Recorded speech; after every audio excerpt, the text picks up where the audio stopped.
What ho, fellow humans? Are you enjoying having skin today? Love-struck woman falls head over heels for a handsome, heroic stranger and gives up everything to save him from an impossible situation, and then he rescues her from her vengeful family and brings her to a better land to marry him and live happily ever after. That is a beautiful, classic, textbook love story, plus or minus a couple murders. Has a childhood best friend named Clerval, who's basically sunshine personified. I went outside to go to my local creperie, because everyone has one of those. My local creperie. Yeah. In one little-known myth, he and his buddy Pandarius, who was blessed by Demeter to never get indigestion, not a joke, conspire to steal a magic golden dog that was created by Hephaestus to guard baby Zeus. A dog made by Hephaestus, who is Zeus's son, that guarded Zeus as a baby.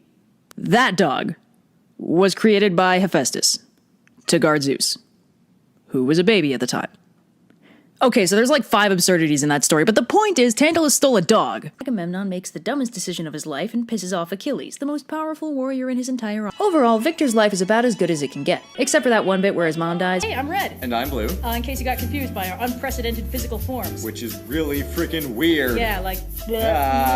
In fact, this family later produces Agamemnon, a crime which I can only assume was later added to Tantalus's already extensive rap sheet. Enki's mom, Nama, hears the gods complaining about Enki slacking off and goes to passive-aggressively slap him awake and convince him to do something about it. Oh, I'm sorry, were you expecting somebody else? Well, what better way to introduce a trope talk on plot twists than with my very own plot twist? Get out of here, I need the chair. But I was doing a bit. Shoot. So Tantalus is a demigod son of Zeus, which is at this point about as exclusive as being left-handed. Welcome to a new video segment called I Didn't Realize Until Very Recently That March Has 5 Fridays in it, so my perfectly calculated 4 per month upload schedule disintegrated before my eyes just a couple days ago.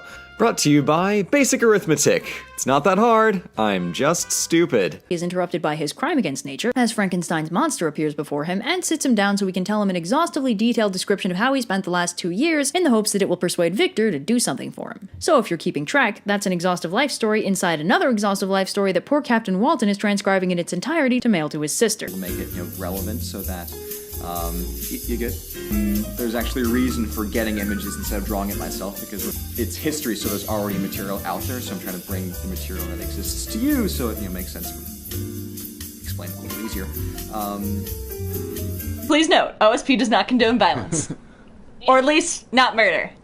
And usually not violence. OSP condones sending a message. And also gleans the family's entire soap opera life story, which he helpfully recounts, making this an exhaustive life story in another exhaustive life story in still yet another exhaustive life story. Suffice to say, it's exhausting. I keep trying to shoot people in the head, and they keep not getting shot in the head by me, and it's very frustrating. While she's pondering this conundrum, Jason shows up to tell her that if she'd just been cool about him ditching her for this new woman, she wouldn't be getting exiled right now. Baby's first existential question: where did we come from? Instead of pondering the obviously sinister implications of this, Victor celebrates the convenient disappearance of his greatest failure by passing out and forcing Clerval to nurse him back to health over the course of several months. But when the dust settles and the giants run off, the gods notice that someone's missing. The giants have kidnapped Ares. Well, this is terrible. Awful. We have to do something. And 8 to 13 business month. That's not fair, I want arms. Anywho, the gods are very upset with Tantalus, so they give him a stern talking to, teach him the error of his ways, and I'm just kidding. Obviously, they throw him into Tartarus. You will never hear either of us breathe in a main video. That's kind of one of our rules. Because we never breathe.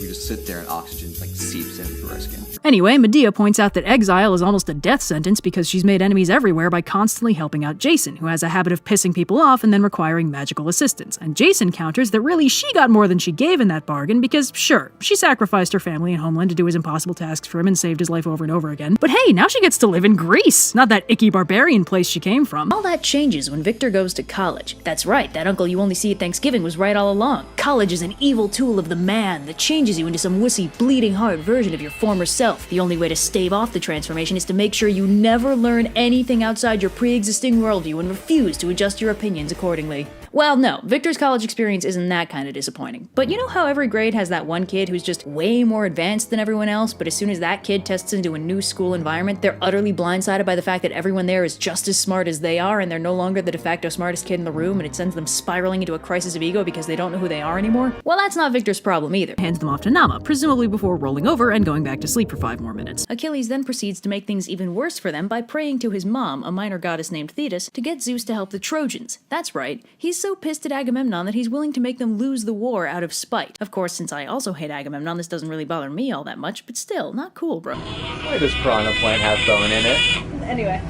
What was that noise? That was Cyan. What Doing did I her best just Cleo impression. Oh, okay. No, I just am reading the comments. Oh, okay, never mind. Ninma's like, listen up, you listen.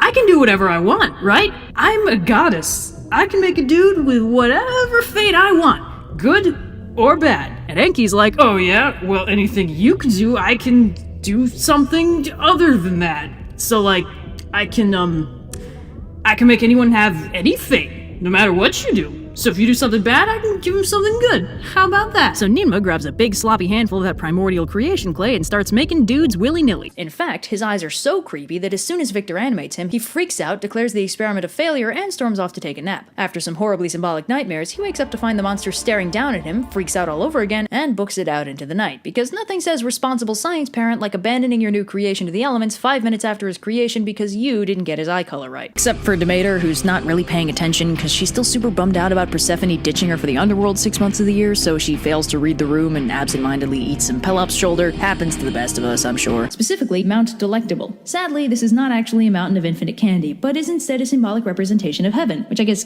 could hypothetically be a mountain of infinite candy, but somehow I feel that my dentist would disagree with my analysis. But none of that particularly matters right now, because the more important thing is that they're planning on kidnapping some goddesses to be their wives. Ephialtes has his eyes set on Hera, and Otis is enamored with Artemis. And I'm not here to critique anyone's kidnapping plans, but of all the goddesses you could have chosen, way to pick ones who are 100% guaranteed to not be down with it. Favorite period in world history? I don't know, Red, what do you think? Well, you know what? Not much of a history guy. Yeah, you know, as the resident expert on history, I gotta go with roughly 1995 to 2020. I really feel like history peaked with my birth and subsequent existence. Oh no. Wait, hold on. The verb is...